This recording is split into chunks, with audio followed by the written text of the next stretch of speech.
Je vous propose de voir ensemble un panneau très peu utilisé et pourtant un fondamental dans le traitement de l'image. Ce panneau, c'est le panneau Information dans Photoshop. Après cette série de vidéos, il va devenir votre ami incontournable. Je vous conseille de l'afficher en permanence dans votre espace de travail de Photoshop.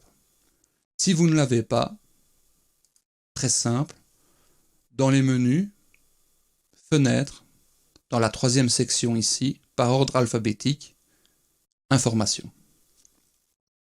Vous voulez aller plus vite, F8 est son raccourci clavier natif dans Photoshop. Je vais cliquer gauche sur le titre. Je vais l'emmener en dessous de la fenêtre de l'histogramme. Cette ligne bleue me signale qu'en lâchant le clic, il va prendre sa place juste en dessous du panneau. Ça ne bougera plus de là, sauf intervention de ma part. Alors, sa force. Le panneau d'information, associé à la visualisation de l'histogramme et à l'outil d'échantillonnage couleur de Photoshop, c'est le trio gagnant pour le développement de vos tonalités et de vos teintes dans Photoshop. Donc la tonalité, la lumière, la teinte, la couleur. Je vous propose une analyse rapide. Maintenant, je peux déjà lire des informations. En haut à gauche, la représentation des valeurs RVB du point situé en dessous de mon curseur. Elle me signale 238, 238, 238. Ces nuances sont identiques sur les trois couches, parce que je suis sur une photo en noir et blanc. Ça correspond exactement aux informations données dans ma vidéo de l'histogramme. En haut, à droite, en face du RVB, nous trouvons le CMJN, également codé en 8 bytes. En fait, le CMJN, c'est un profil couleur destiné à l'impression. Vous avez en permanence une traduction des valeurs de pigments utile pour représenter ce point sur un papier. Il faudra que j'envoie 5% de cyan, 4% de magenta, 4% de jaune et aucun pourcentage de noir pour obtenir la représentation de ce point précis sur un papier. C'est très intéressant, nous verrons pourquoi tout à l'heure. En dessous, nous avons un XY. C'est le positionnement exact de mon curseur par rapport à mon document. J'ai un document de 1900 points de large sur 1080 points de haut en 16/9 et mon curseur est placé à 1724 points du bord gauche et 436 points du bord supérieur. En face, j'ai un LH pour largeur-hauteur. Cet endroit est destiné au travail avec les sélections. Nous verrons ça tout à l'heure. En dessous, une petite ligne discrète, document 5 mégas 94 sur 5 mégas 94. C'est le compteur de poids qui va vous permettre de comprendre son évolution suivant les pixels que vous ajoutez. En dessous, nous avons un espace qui est dédié aux cibles, aux sondes que je peux placer avec l'outil d'échantillonnage de couleurs de Photoshop. J'ai droit à 10 cibles, pas une de plus. Alors, à côté des renseignements CMJN RVB, nous avons une pipette avec un triangle vers le bas. À côté du XY, nous avons une croix avec un triangle vers le bas. Cette indication nous signale qu'il y a un menu déroulant qui se cache en dessous du logo. Allons voir de plus près. Je clique sur la pipette et j'obtiens un menu déroulant me permettant de travailler mes échantillons sur les couleurs réelles ou les couleurs d'épreuvage. En gros, couleur réelle RVB, couleur d'épreuvage CMJN. Ce n'est pas sélectionné, tout simplement parce que c'est déjà présent dans le panneau de manière traditionnelle. En dessous, on peut échantillonner en niveau de gris, en couleur RVB, on vient de le voir, en couleur pour le web, ce sont des couleurs indexées, c'est propre aux illustrateurs, aux web designers, en TSL, teinte, saturation, luminance, couleur CMJN, donc la traduction de l'ancrage, du pigment nécessaire à reproduire la zone, le Color Lab, le profil colorimétrique qui englobe tous les profils couleurs du traitement de l'image. Un ancrage total, une opacité, c'est plutôt dédié au monde de l'impression, nous verrons ça plus tard. On peut coder sur 8 bytes, On revient à la notion essentielle de l'histogramme expliquée précédemment, de 0 à 255, 256 nuances par couche. On pourrait échantillonner en 16 bytes, le 0 étant le noir, 32 768 étant le blanc, 32 769 valeurs à notre actif pour pouvoir travailler dans l'histogramme. C'est beaucoup trop large pour pouvoir avoir un développement précis. Il y a le 32 bytes, mais c'est très particulier, nous verrons ça dans la présentation des fichiers HDR 32 bytes. Mais nous allons faire un tour d'horizon. Comme je l'ai dit, la couleur lab, c'est la représentation de l'espace colorimétrique le plus vaste que vous pouvez avoir à votre disposition. Il englobe l'entièreté des profils couleurs et permet de faire des traductions de l'un à l'autre. Il fonctionne sur une couche de luminance allant de 0 à 100, 0 pour le noir, 100 pour la valeur maximum, et deux axes de couleurs, le A et le B. Vous les connaissez parce que déjà présents dans vos logiciels, puisque le B va reprendre des valeurs allant du bleu au jaune, des valeurs que vous allez retrouver dans la balance des blancs. Le A reprend des valeurs qui vont du magenta au vert, des valeurs que vous allez aussi retrouver dans le réglage des teintes de la balance des blancs. Le CMJN, nous en ferons une conclusion. Voyons la TSL. La TSL, teinte saturation luminance, c'est la représentation de la roue chromatique. En son extérieur, les teintes sont les plus saturées. Elles partent du 0 pour le rouge, font 360 degrés pour revenir au 0 du rouge. Vous allez croiser en remontant le jaune, le vert, le cyan, le bleu, le magenta et le rouge. En gros, les 6 couches sur lesquelles nous travaillons dans Photoshop. La saturation part du centre du cercle pour le blanc pur et va à 100% pour la partie la plus lumineuse et la plus saturée de la couleur de la roue chromatique. La luminance fonctionnera comme dans le lab, 0 pour le noir, 100% pour le blanc. Regardons la suivante. Couleur indexée pour le web, c'est une traduction avec des lettres et des chiffres de la valeur. C'est très pratique pour faire du site internet, pour récupérer des valeurs très rapidement dans des documents.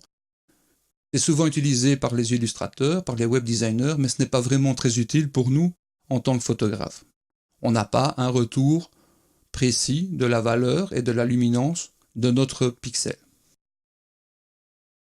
Les valeurs RVB. Je vous l'ai dit tout à l'heure, nous sommes sur un niveau de gris, donc les valeurs sont équivalentes. Si je viens chercher des échantillons de couleurs, que je place au-dessus, je peux échantillonner la couleur du bleu que je viens de pointer. Et nous avons 45 de rouge, 43 de vert et 93 de bleu à notre disposition pour une traduction pigmentaire de 94% de cyan, 93% de magenta, 34% de jaune et 26% de noir. Donc, la fabrication d'une couleur n'est pas forcément autre chose qu'un déséquilibre au niveau du calcul de la teinte chargée au-dessus de la luminance. Je coupe les échantillons, je reviens à ma fenêtre. Niveau de gris, très simple, c'est une charge de noir qui va de 0 pour le blanc à 100% pour sa valeur maximum. Je suis dans des teintes claires, 7% de noir dans le pixel. Je suis sur une teinte foncée, 97% de noir dans le pixel. Très intuitif. Revenons à notre valeur d'origine, celle qui nous intéresse, c'est-à-dire le RVB. Allons voir maintenant ce qui se passe ici en dessous du pointeur curseur. Nous pouvons déterminer notre place dans le document en utilisant le pixel, le pouce, le centimètre, le millimètre, le point, le pica et le pourcentage. Nous travaillons de l'image. Les valeurs traditionnelles sont le pixel et le dpi. Mais allons voir plus près, au coin supérieur gauche de mon document. Pour aller zoomer au plus près possible du pixel, ALT, roulette. Voilà. je vais pouvoir zoomer au maximum possible et entrer la totalité de mon curseur dans un seul et même point. Me voilà sur le premier pixel situé en haut et à gauche de mon document. Sans surprise, je suis en situation XY00. Pour une traduction RVB 62 62 62, j'ai à ma disposition une valeur moyenne comprise dans la zone des sombres ou des ombres allant de 25 à 85. Tout ça pour en revenir aux notions vues ensemble dans la vidéo de l'histogramme. Je vais déplacer mon curseur vers la droite en gardant la même ligne. Sans surprise, le X me signale que je suis à 7 pixels du bord gauche de mon document. Je descends. Le Y me signale que je suis à 6 pixels du bord supérieur de mon document. Je peux le situer. Au-delà de la démonstration, ça peut être pratique lorsque l'on zoome très fort dans un document, de savoir exactement où on se situe.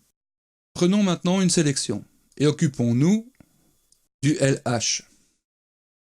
Le rapport L et H me donne comme information que je viens de faire un rectangle de 6 pixels de large sur 5 pixels de haut. Les affectations des pixels en X et Y ne sont pas impactées par cette sélection puisque je la survole, mais par contre il est intéressant de constater que dans l'histogramme, les valeurs ont changé. En effet, je me retrouve avec un histogramme où la majorité des informations de mon document entier a disparu pour laisser place à un échantillon de 30 pixels. Pour une valeur médiane, la valeur médiane, c'est la ligne qui va du bas vers le haut de l'histogramme et qui touche les deux bords, de 63. Donc je suis à 63. Sans aucune surprise, cette valeur est comprise entre le 25 et le 85, donc dans la partie des ombres. Et j'ai une moyenne de la totalité des 30 pixels qui me donne comme indication 64 en interprétation RVB. Je vais me faire quitte de la sélection et retrouver l'entièreté de mon histogramme. CTRL D, voilà. Tous les détails de l'histogramme sont revenus. Une autre manière de se faire quitte d'une sélection, c'est de passer par le menu Sélection,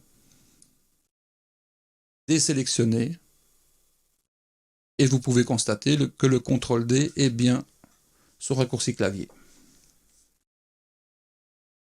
Revenons à l'entièreté de notre document pour pouvoir placer des sondes. ALT, roulette arrière. Dès que possible, le document va décrocher pour se recentrer. Je vais zoomer sur la partie du phare qui m'intéresse. Aller chercher mon outil d'échantillonnage de couleurs. Placer un pixel dans l'ampoule. Je sais qu'à la prise de vue, elle était allumée. Donc j'essaye de comprendre si je suis oui ou non brûlé sur la zone. Alors, comment fonctionne cet outil?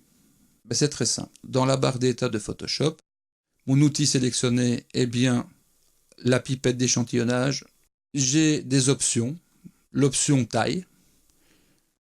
La taille, c'est la taille de l'échantillon sur laquelle je me base. Un échantillon ponctuel va me faire changer cette représentation. Et en effet, c'est pour ça que je me suis dirigé vers cet endroit. Le point précis où j'ai déposé ma sonde est brûlé puisqu'elle fait 255, 255, 255. Je suis écrêté au bord droit de mon histogramme. Cela dit, c'est un pixel. Donc j'aime bien travailler avec des moyennes. Si on travaille avec la moyenne de 3 sur 3, j'obtiens une valeur qui a muté vers un 254, 254, 254. Je vais aller voir sur 5, 253. Et si j'échantillonne sur 11, qui est généralement ma valeur privilégiée, j'obtiens un 248, 248, 248. Ça me permet d'être moins obnubilé par une zone. J'ai un tout petit peu de latitude, c'est pas mal, et ça permet de travailler correctement. Si je veux me faire quitte de mes sondes, je peux tout effacer par ici. Si je veux m'en faire quitte autrement, c'est possible. Je vais me mettre en surbrillance pour vous montrer. J'appuie sur la touche ALT, Je viens vers la cible, des ciseaux apparaissent en lieu et place de ma pipette, un clic gauche et le point est effacé. Les cibles seront réaffectées suivant leur position. Donc, pas de panique, elles seront renommées et dans l'histogramme apparentes telles qu'elles doivent se retrouver. Je vais donc placer maintenant 10 sondes pour vous montrer comment j'utilise ces informations. J'en mets une ici au centre de l'ampoule, j'en mets une dans la partie blanche réflecteur. Ne pas hésiter à zoomer quand on fait ce genre de choses. Une dans la vapeur, une à la limite de la vapeur et du ciel, une dans le panneau avec l'absence de lumière, une à l'entrée du panneau noir. Ça me conduit à 6 échantillons pour l'instant, une dans la fumée, une dans la partie métallique de la locomotive, une seconde plus loin au niveau de la brillance, et une dernière au niveau du sol. Me voilà avec 10 échantillons. Je peux donc analyser ma lumière. Je vois que je pourrais rectifier mes blancs, pour être un tout petit peu plus calme, et que je pourrais aussi modifier mes noirs pour avoir un meilleur retour de détail. Pas que je vais retrouver un détail, mais je vais éviter une brillance au niveau du papier à l'impression. Pour travailler ces valeurs, je vais utiliser un calque de réglage courbe. Je ne vais pas vous en expliquer le fonctionnement ici, je vais juste vous faire une démonstration. Je vais placer des points, comme à mon habitude, et je vais venir faire un travail de lumière rapide pour rectifier mon problème. Je vais descendre un tout petit peu mes blancs, et je vais remonter un tout petit peu mes noirs. Une petite sortie à 15, c'est parfait, et une petite sortie à 45, c'est parfait. Je viens de modifier les affectations de couleur RVB. Je viens de dire à Photoshop qu'il faut descendre mes blancs de 248 à 242. Mon origine / mon arrivée. Et je viens de dire à Photoshop que dans la zone 5, donc dans ce parti-là, ici, je vais obtenir 15 à la place du 000. Toutes les modifications intermédiaires, telles que celle-ci, pour l'assise, là, va devenir 22, 22, 22, en lieu et place de 19, 19, 19. Voilà. Sans aller plus loin, puisque une vidéo didactique est dédiée à l'explication de la courbe, on peut déjà constater qu'il y a modification de la lumière et que je vais devoir cliquer ici pour en refaire un calcul de l'histogramme. Si j'enlève le calque de réglage de l'équation, les valeurs entrée-sortie n'existent plus. Je vous montre. Me voilà bien avec les valeurs d'origine. Je vous propose maintenant de faire une conclusion en s'attardant sur la traduction pigmentaire de ma valeur RVB. Pour ce faire, je rappelle mes échantillons de couleurs.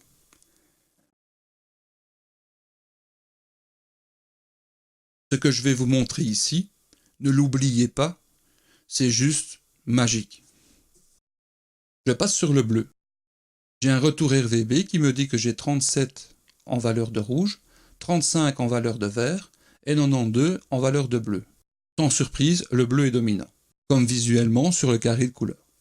Sa traduction, CMJN, va pouvoir se faire sur le papier en utilisant 100% du cyan, 98% de magenta, 33% de jaune et 26% de noir. Et c'est très bien. Passons au suivant. Je suis bien au centre de l'échantillon couleur suivant. La traduction RVB dit ceci: 38 de rouge, 34 de vert, 213 de bleu. Les 213 de bleu me signalent que je suis déjà très proche des blancs, de la luminosité, de la couleur pure, dans la gamme des bleus. Et si je regarde le CMJN, je n'ai plus une représentation pourcentage. J'ai 88 points d'exclamation, 82 point d'exclamation. 0, 0, point d'exclamation. Les points d'exclamation, lorsqu'ils arrivent dans la traduction CMJN, c'est simplement pour vous signaler qu'il est impossible d'imprimer cette couleur en état sur un papier. Allons voir la suivante. Même constat, 28 de rouge, 24 de vert, 231 de bleu. Je suis très lumineux en bleu. La réaction directe est 88 points d'exclamation en cyan, 80 points d'exclamation en magenta, 00. Impossible d'imprimer en état sur le papier. Ou il faudrait ajouter une encre supplémentaire ayant cette caractéristique. C'est ainsi qu'on peut imprimer des encres fluo sur des documents du type affiche. Allons voir ça au niveau du rouge. Le premier carré de rouge, la représentation RVB, 214 de rouge, 39 de vert, 39 de bleu. Le programme me signale que je peux traduire cette représentation de teinte et de tonalité en utilisant 10% de cyan, 98% de magenta, 99% de jaune et 2% de noir. L'échantillon suivant, 231 de rouge, 24 de vert, 24 de bleu. Et voilà, en face, les points d'exclamation sont arrivés. Impossible d'imprimer cette couleur en état. Mais un constat est présent. Plus la lumière est présente dans une couleur, et moins il va être facile de l'interpréter sur un papier. Cela dit, elle est interprétable au niveau de vos écrans. Le constat est simple et commence à se faire sentir. Plus la lumière est présente dans la valeur RVB, et moins il va être facile de pouvoir l'imprimer. Mais il faut faire très attention, puisque votre écran, lui, peut vous interpréter cette lumière. Donc il y a une discordance entre la production d'une image pour l'écran et une pour le papier. C'est ce qu'on appelle des sursaturations. Allons voir le dernier échantillon. On se trouve ici sur la valeur la plus lumineuse et la plus saturée que vous pouvez avoir. 255 de rouge, 0 de vert, 0 de bleu. Ces couleurs ne sont pas imprimables en état. Plus la lumière est installée, plus la saturation est élevée, et moins c'est possible de pouvoir le restituer. Je vous ai préparé derrière un document qui s'appelle la rose, un shooting fait en studio avec des flashs, un make-up rouge, des pétales de fleurs collés autour de l'œil. Nous allons pouvoir constater la puissance de cet outil en direct. D'une manière très simple, et sans même déposer une sonde de calcul. Je vais parcourir à la volée en vérifiant les valeurs CMJN, mon document dans la zone, et hop, dès que j'accroche au niveau des pétales, je me rends compte qu'un gros pourcentage des valeurs rouges présentes ne peuvent pas être représentées sur papier. J'ai une sursaturation dans mon document. Je vais devoir adapter celui-ci pour pouvoir coller à une impression. Pour faire court, on va faire une duplication du calque par le biais d'un CTRL-J et je vais vous montrer au passage que ces outils sont présents dans Camera Raw. Je vais sur Filtre, au niveau des menus, je vais chercher Camera Raw, majuscule CTRL-A pour ceux qui aiment, et j'ai ma photo en représentation dans Camera Raw, donc je suis prêt, comme dans Lightroom, à pouvoir développer. Je privilégie Camera Raw à Lightroom parce que j'ai à ma disposition l'outil d'échantillonnage de Photoshop. Je vais pouvoir mettre des zones et avoir un retour sur ma lumière et ma teinte en direct. Et je vais venir chercher par le biais d'un zoom, ALT roulette pour avancer. Même principe que dans Photoshop, si ce n'est qu'il ne va pas dans le centre de mon curseur. Je vais donc utiliser clic gauche pour obtenir la main et une orientation 4 axes de ma souris pour venir me mettre où j'en ai besoin. Et je vais venir échantillonner à des endroits précis où j'avais des soucis tout à l'heure avec la lumière et la valeur. Voilà. Je vais prendre pour option de descendre la brillance. Pour ce faire, je vais utiliser les tons clairs. Je vais tirer un tout petit peu dessus pour calmer cette brillance. Je vais augmenter les tons foncés pour équilibrer les lumières. Augmenter de manière générale l'exposition. Et je vais prendre le parti directement de descendre la saturation d'une quinzaine de points au niveau de Camera Raw. J'ai équilibré mon document. Je me retrouve avec une lumière plus adéquate par rapport à mon intention photographique. Je vais valider et je vais pouvoir obtenir maintenant un retour sur Photoshop. Et je vais repasser sur les pétales pour constater avec grand plaisir que le souci de sursaturation a complètement disparu pour laisser place à un document qui est imprimable en état. Après cette conclusion, je vous donne rendez-vous sur une prochaine vidéo afin de parfaire votre expertise et de vous permettre de contrôler au mieux votre lumière de la capture à la post-production.